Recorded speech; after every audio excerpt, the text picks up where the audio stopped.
હાલો તો આપણે વિડીયો બનાવી લીધા હતા અને હવે બધું કામ કરવાનું છે. પહેલા તો રસોઈ બનાવવાની છે કેમ કે ટાઈમ થઈ ગયો.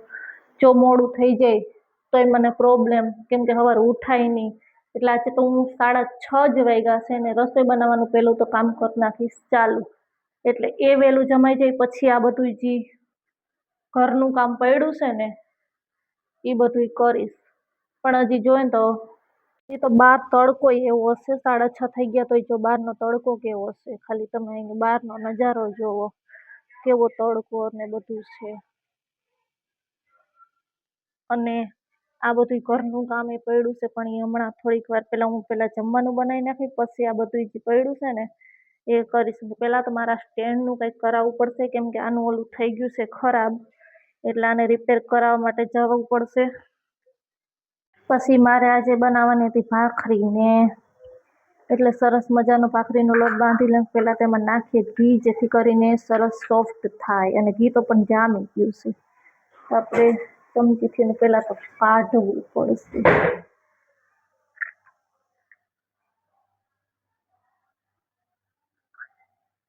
ઘી નાખે ને તો ભાખરી સરસ ક્રિસ્પી થાય. એટલે થોડુંક ઘી નાખી દઈએ અને પછી નાખી દઈશું તેલ.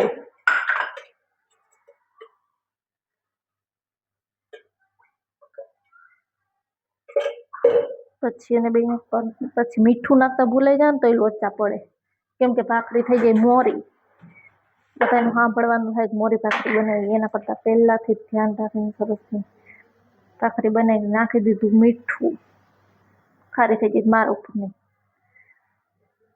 જો ઘી તેલ નાખીને સરસ મજાનો કરી નાખવાનું મિક્સ લાડવા જેવું થઈ ગયું ને એકદમ સરસનું.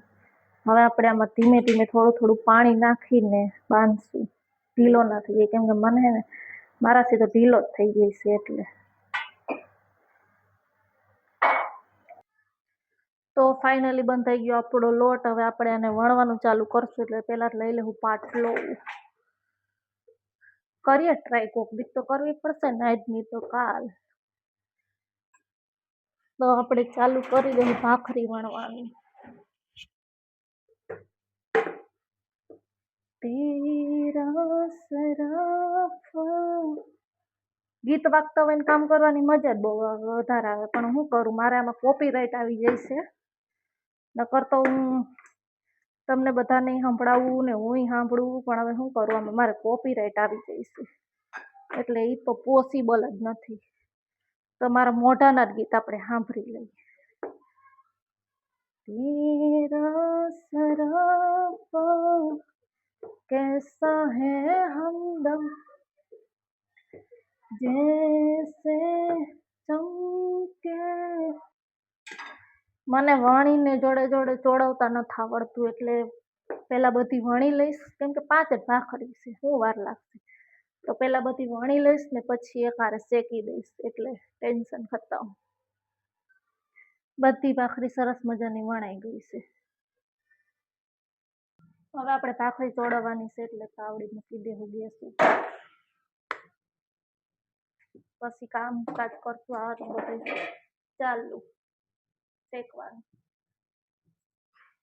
તાવડી થઈ ગઈ ગરમ. નાખી દીધી ભાખરી.